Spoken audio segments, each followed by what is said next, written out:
I'm not even sure I remember how to do this.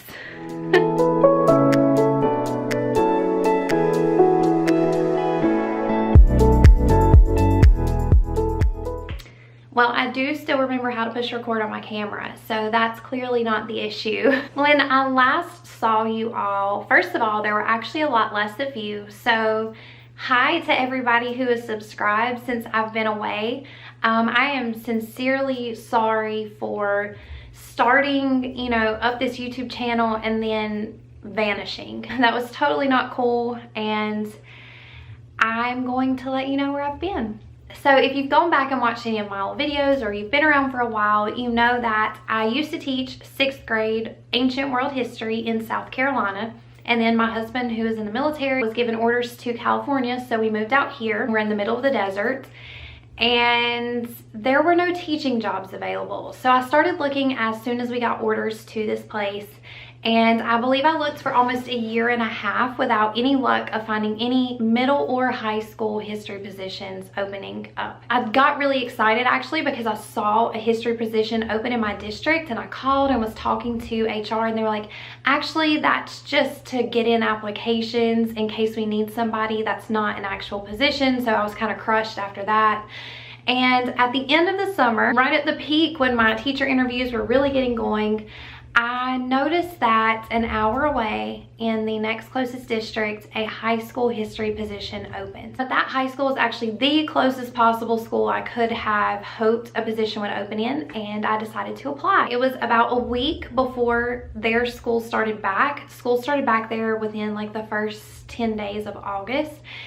And I was like, we'll just see what happens, if it works, it works. If it doesn't, I wasn't planning to teach this year anyway. And the day after my interview, they called, they gave me the position. So I've been teaching 10th grade world history for this school year. Like I said, it was like a week before school. I got my classroom, it was a mess. We're in the middle of the desert, like I said. The air conditioner was actually broken in my room. It was 99 degrees in my classroom, and every surface was stacked with like 3 different teachers' stuff. So I had to go in and spend just like 3 full days dripping sweat, digging through all that mess. I am not a hoarder. I throw everything away. So it was just trash bags after trash bags. Got my classroom together within just a few days and hit the ground running. So far, it's been a really good experience. Obviously, a big change teaching in South Carolina and now in California. Very, very different. A while back, someone asked if I would make a video on comparing and contrasting teaching history at the middle school level and the high school level, and I honestly didn't feel like I was the right person to make that video at the time, because yes, I have taught history at the high school level, but I was a student teacher. And I really didn't feel like I should be the one to make that video. But now, since I've had my own middle school classrooms and I've had my own high school classroom, I do plan on making that video. So anyway, South Carolina, California, big change.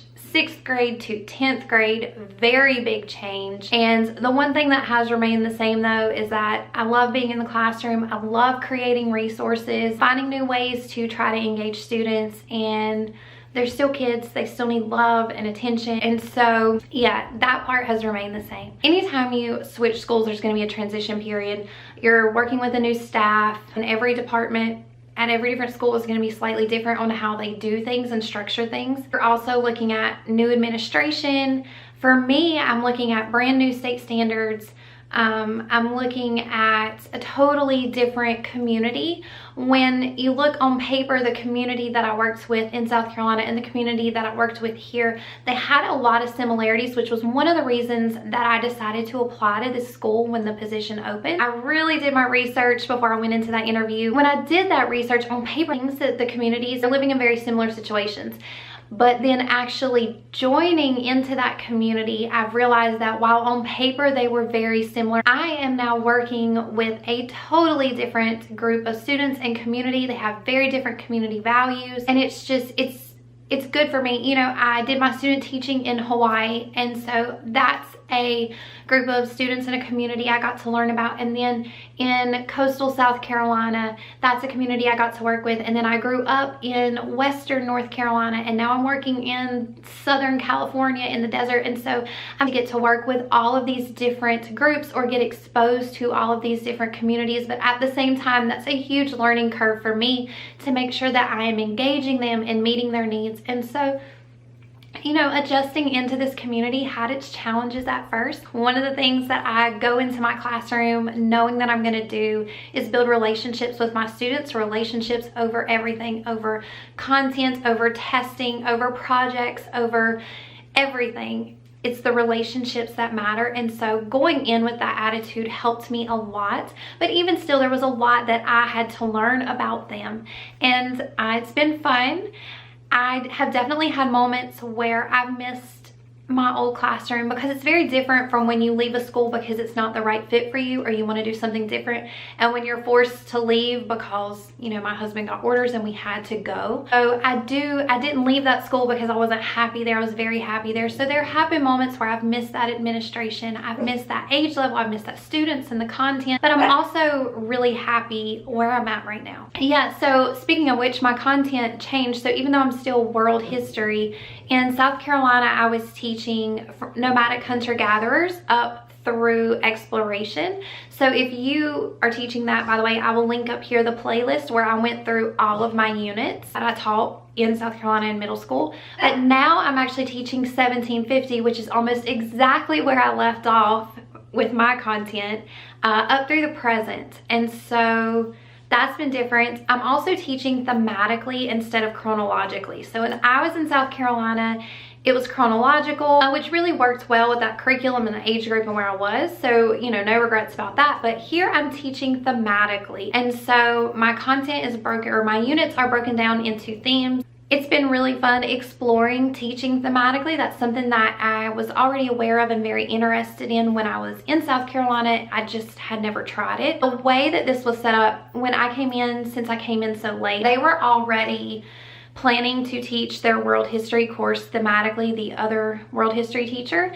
And they had, it wasn't a curriculum map per se, and it's definitely not a pacing guide, but they kind of had a general outline of how they wanted things broken down. So I took that and I did create a curriculum map and pacing guide for myself based on what they had said. Anyway, so if you would like to hear about what I think about chronological and thematic, something else I would really like to talk about, it's something that I have still not made up my mind about which one is better or which one I like the most, because I can see pros and cons to both ways. So yeah, lots of change, lots of big experiences. My son is in first grade now, so we're doing first grade and before and after school care since I work an hour away. My littlest is 3, he'll be 4 soon, and so he is in daycare all day. So that has been a challenge. About 6 weeks ago, their dad deployed and he won't be back for a while. And so I'm doing it on my own. Still working on my doctorate and loving that. Still working as a graduate assistant and really enjoying that. But, you know, there's a lot on my plate right now, which is why I haven't been on YouTube. I have thought about vlogging my classroom experience, and that may be something that I start doing a little bit, but I don't want to commit to anything and then not follow through. If you follow me on Instagram, you know I'm still really active on there for the most part. Sometimes when it's a busy week, you won't hear from me for a week or whatever, but for the most part, I'm really active on there, and I'm gonna try to get back over here on YouTube. I would like to share what I'm doing in my classroom, just kind of check in with you about just what it's like to be a teacher in general. Anyway, so that's all for this one. I hope I'm back. I'll be back sometimes. If you have any requests about videos that you want to see from me specifically, that actually helps me make sure that I'm creating things and spending my time on things that are useful for you. So let me know down in the comments. And also let me know if you are teaching something different this year, or if you teach 10th grade world history, or if you're a California teacher or whatever. Let me know down in the comments so we can connect and help each other out, because that's what this YouTube platform, Instagram platform, all social medias, are about for me. I love being able to connect with other educators and share experiences and learn from each other.